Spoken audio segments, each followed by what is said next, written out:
Good morning, good afternoon, and good evening, ladies and gentlemen. My name is Bazil.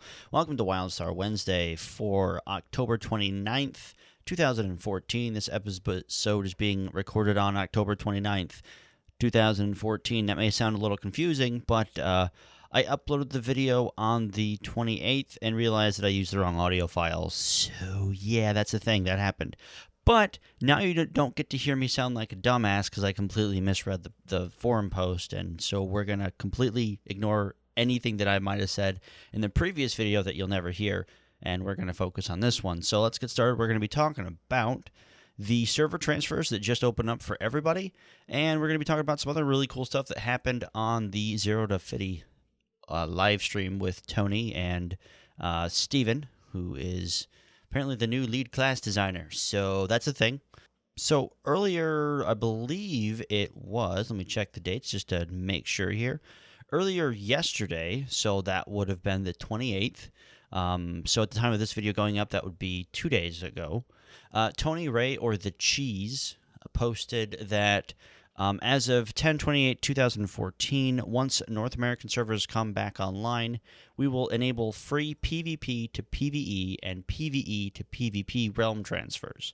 You will be able to transfer from different server types for free for your game account region. That means you are able to go from North America PvE to PvP and vice versa, EU PvP to PvE, vice versa. Now you can't, it doesn't look like you can do cross region transfers yet. So that is something that is not available. But this actually really opens up the door for a lot of really cool community-wide events that we're able to kind of go from server to server and participate in those events that may not be on your server. So this is really, really cool.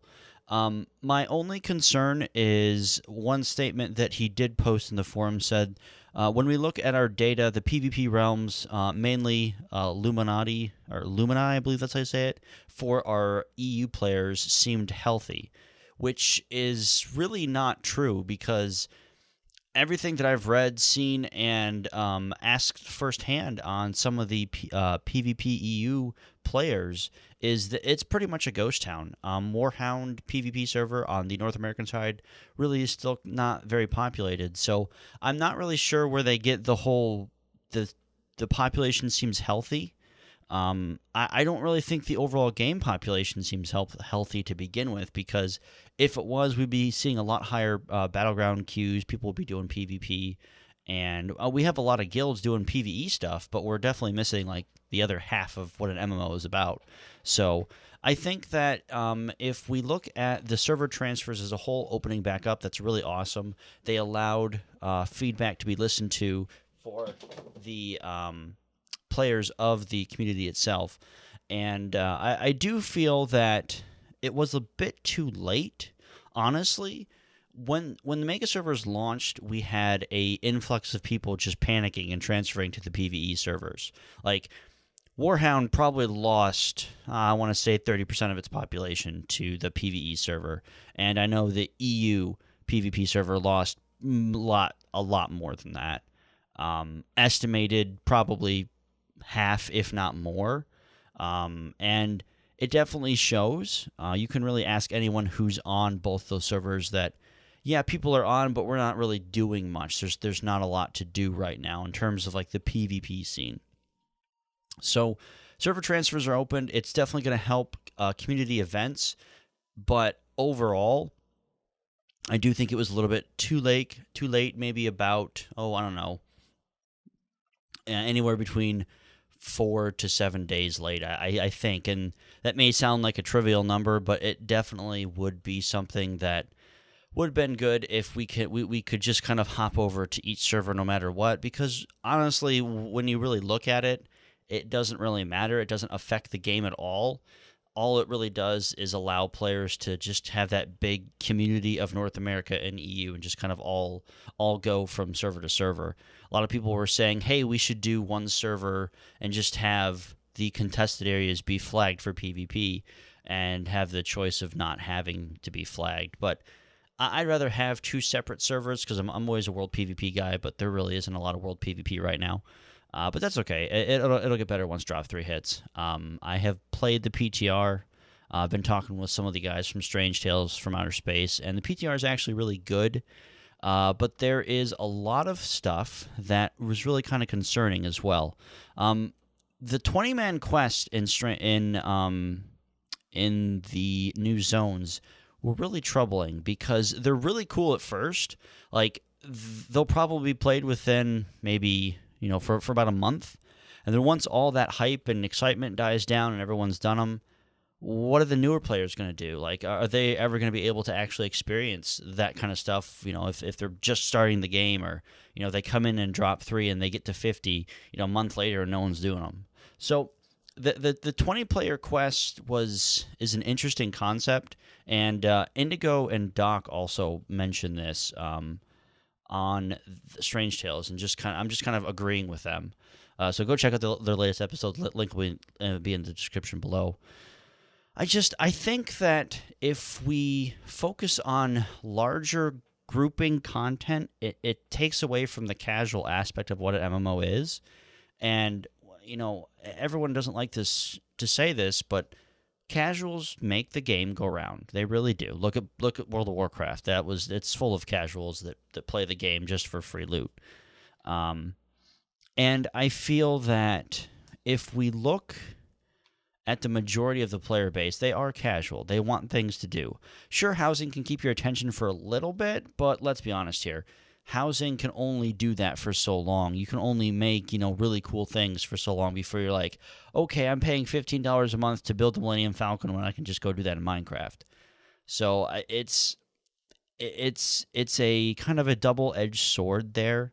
And that's kind of where I want to talk about for the next topic is the state of certain aspects of the game that I feel need to be completely addressed and fixed. And I will go over this in a more detailed video later on in the week. But I do, later on in the week, as in Friday or Saturday sometime. I haven't picked a date yet. But PvP right now is really in a really bad state. And that really hurts me to say that because I really enjoy the game's PvP. I think it's, again, where the most amount of skill actually comes out and actually is laid out in the process. I don't believe PvE is the skill cap or the pinnacle of skill. Now, a lot of hardcore raiders are going to disagree with me on that, and coming from a hardcore raiding background, I completely understand that. But in games like World of Warcraft and other things where it was tab targeting, it was a lot different combat system, a lot different mechanics, PvE was definitely where the skill shone in that particular style of MMOs. In freeform combat, player versus player is a whole different story when it comes to skill cap because it's always going to be about you landing stuns and making sure that everything happens correctly. And in the PvP environment, the bosses don't move that much. They're really huge targets. I mean, if you're missing your telegraphs on a giant target, you're either not paying attention or it's just simply you're just not good at the game. So I do feel that we do need PvP to come back. And the Warhound events on my server, which we're trying to kind of take the lead of the PvP community and say, we're going to be hosting weekly, monthly, and bi-weekly events and all this stuff. We're doing tournaments. We're doing some really cool stuff like World PvP events and just a lot of like community-driven things. So that can bolster and bring the PvP scene back for a while, but Carbine definitely needs to step up and make sure that we have solid endgame PvP. Now, I'm not talking about gear. I don't give two butts about gear right now because the gear situation is just in a horrible spot to begin with. I mean, if you're someone like myself who has been trying to get into arenas since the game launched, and took your time leveling because you wanted to join the content and all that fun stuff, you hit 50. And then half the people that you were going to arena with has either left the game, which was really unfortunate, don't want to PvP anymore, or they just kind of gave up and went to another game or something. And a lot of the arena partners that I've been blessed with and honored to play with have either left the game due to frustration, left the game just because they were just kind of done with lack of balance and the poor itemization when it comes to the gear differential between PvP blues and like 1800, or we just got we just kept getting crushed by comps that were just ridiculously overpowered. And the comps that are overpowered now can be overcome, but it's like beating your head against a brick wall trying to get into a fire. I mean, it's not something that you want in a PvP game that's entirely skill based. You essentially want something like what Guild Wars 2 does in their PvP, is everyone has the same gear and it's all based on skill. There's no differential whatsoever. And all the end game stuff is going to be cosmetics. It needs to be cosmetics, mounts, titles sometimes, and other stuff that you can unlock for your house, war plot stuff, and leave the gear out of arenas. You can put it in Battlegrounds. That's fine. I don't really care about that because Battlegrounds is an AoE fest anyway. So there's a small amount of skill when it comes to organization and pre-mades, especially in, say, like Bloodsworn or the Sabotage one, which is still one of the best Battlegrounds that WildStar has made, and quite possibly the best Battleground in existence in an MMO history. I honestly think it beats out Hutball, and that's actually really hard to do because Hutball was fantastic.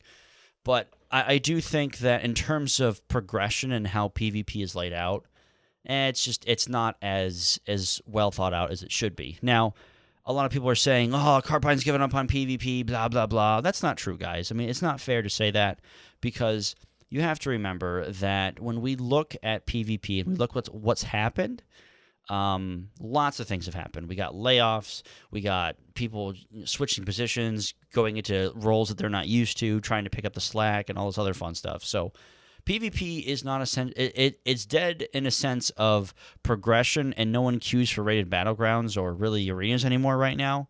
But I do believe Drop 3 should fix that a little bit in terms of getting the population back into the game.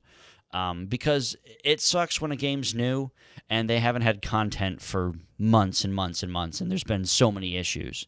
So that's unfortunate, but it happens. One thing I will really want to state, Carbine, is you need to fix the bug where if you have really, really good PvE gear, it doesn't allow you to queue for PvP, and that's a huge forum thread that needs to be addressed. That needs to be hot fixed. That we can't wait till Drop 4. Honestly, that just cannot happen. No, just can't happen. It's stupid. It should never have gotten past beta. It's bad. And then the next thing I want to go over and kind of give another kind of calm down, bro type of speech is Carbine right now is going through a extremely difficult transition period. Like, honestly, guys, it's like you working at your favorite place in the world. Half the staff gets removed.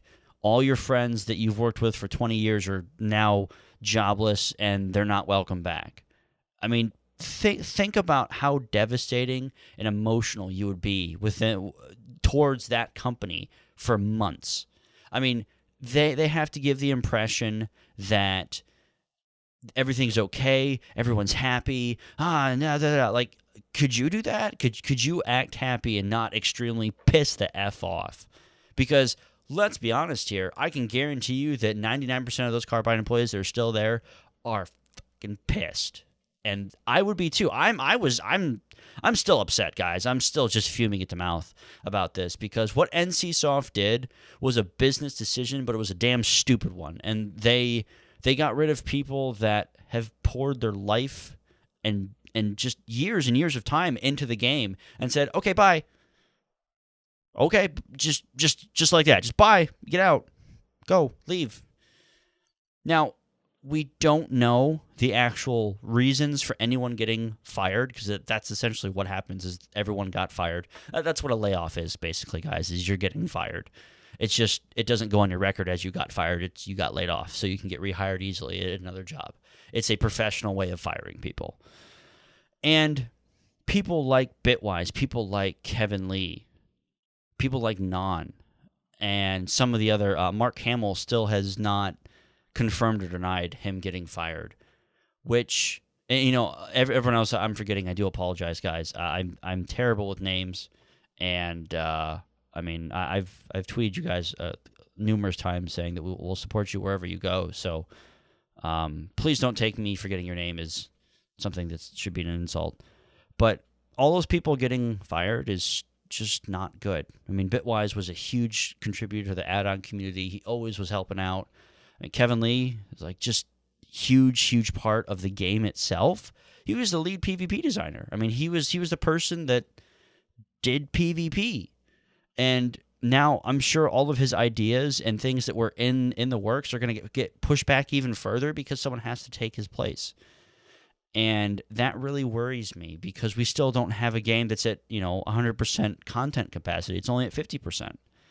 Some can argue it's only at 25% because there's not a lot of 5-man content. There's not a lot of dungeons.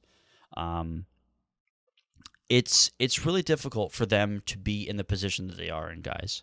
So next time when you're going to post that negative comment or whatever you want to post negatively or be a dick about something or call someone out or say, oh, they got fired for a reason, shut up. Stop being a moron. Because, guys, you're essentially saying, good, I'm glad this person won't have any money to feed his family. I mean, that's huge. Like, do you really honestly want to believe that and say that about somebody? Because I don't like that. That's really just mean, and that's not what our community is about, guys. Our community has always been about making sure that everyone feels included in this WildStar family. Like, just stop. Honestly, it's getting to the point where I just want to turn off the internet. Don't actually do that. I would not survive without the internet. I love you. I'm sorry. It's just stop, please. Just stop. I'm done with all the negativity you guys are spewing and corroding. It needs to stop, guys. The game is going to do fine. Yes, it could go free to play, but it won't be the end of the world. Holy crap. Stop twisting your panties in a bunch, honestly. If anyone can do free to play right, it's going to be Carbine, guys. I mean, it's like Valve doing free to play. Carbine knows what to do and knows what the community wants, and they're not stupid. They're not going to do Star Wars. They're going to if they do anything like Rift, the game's going to do just fine. In fact, it's going to triple, probably quadruple in the number of population because the game is amazing, and people are going to be able to say, hey, I've really wanted to play the game, but the sub fee really turned me off, and then they play it, and then bam, they're a subscriber. It's just, it's not the end of the world. So, Carbine, keep your chin up. You guys are doing a really great job, and I really am sorry for everything you guys have gone through. It really sucks, and I don't feel that you guys deserved any of the negativity or hate-filled comments that you actually got over the past week. So just ignore everybody that's a dumbass. Ignore all the trolls. Ignore all the haters. Everyone who got fired, God bless you guys. Thank you so much for all your hard work. Just a huge honor to have you guys a part of the WildStar community and a part of this experience that we're all going to experience for many years to come. So we wish you all the best. God bless you guys and your families. And that's all I got for this episode. I know it was a little bit more deep and serious, which is usually not my style, but I figured that I wanted to kind of get into some of the issues that have been really kind of bugging me for a while. But this has been the longest WildStar Wednesday since episode 2 when I tried to do 30-minute episodes and everyone was like, don't do it. So if you made it this far, guys, I do appreciate you listening. I'll see you next. Just have a wonderful morning, afternoon, or evening, and let's get to the end card. Yeah, end card. Yeah, end card. End card.